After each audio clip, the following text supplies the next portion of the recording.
ప్రపంచవ్యాప్తంగా వ్యతిరేకిస్తున్న ఉగ్రవాదాన్ని నిర్మూలించాలంటూ తూర్పుగోదావరి జిల్లా కడియం మండలం వేమగిరికి చెందిన ముస్లింలు శనివారం భారీ ఎత్తున ర్యాలీ నిర్వహించారు.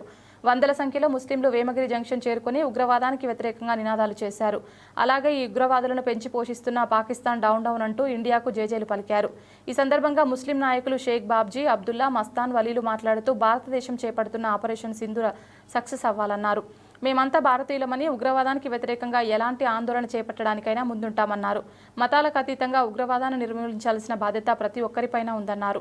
ఉగ్రవాదాన్ని ప్రోత్సహించే ఏ దేశం కూడా బాగుపడిన చరిత్ర లేదన్నారు.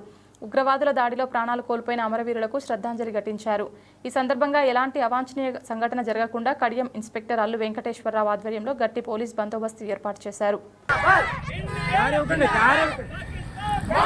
ఈరోజు మనం ఇండియా తరఫు నుంచి పాకిస్తాన్కి యుద్ధం చేయడానికి కూడా వేమగిరి ముసల్మాన్ సందర్భంగా సిద్ధంగా ఉన్నామని చెప్పి సంఘీభావం తెలపడానికి ఈరోజు ర్యాలీ చేస్తాం.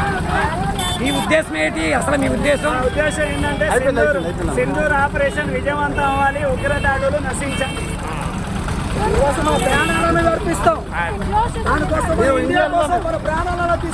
ఇండియన్లో పుట్టాం, ఇండియన్లో తిరిగాం, ఆంధ్రాలో ఉంటాం, ఆంధ్రాలో గాలి పిలిచాం, తిండి తింటున్నాం. మేము ఎప్పుడు ఆంధ్రగా కట్టుబడి ఉంటాం. పాకిస్తాన్ ఉగ్రవాద దాడులు నశించాలి, సింధూర్ విజయవంతం కావాలని కోరుకుంటున్నాం. అలాగే మన ఇండియన్, మన ఆంధ్ర అందరూ అన్నతమ్ముల్లాగా హిందూ ముస్లిం కలుసుకుంటున్నాం. కాబట్టి మనందరం ఒకటే. ఇప్పుడే కాదు ఉగ్రవాదుల దాడుల మీద వెళ్ళాలంటే ప్రాణాలు రెడీగా ఉంటున్నాం.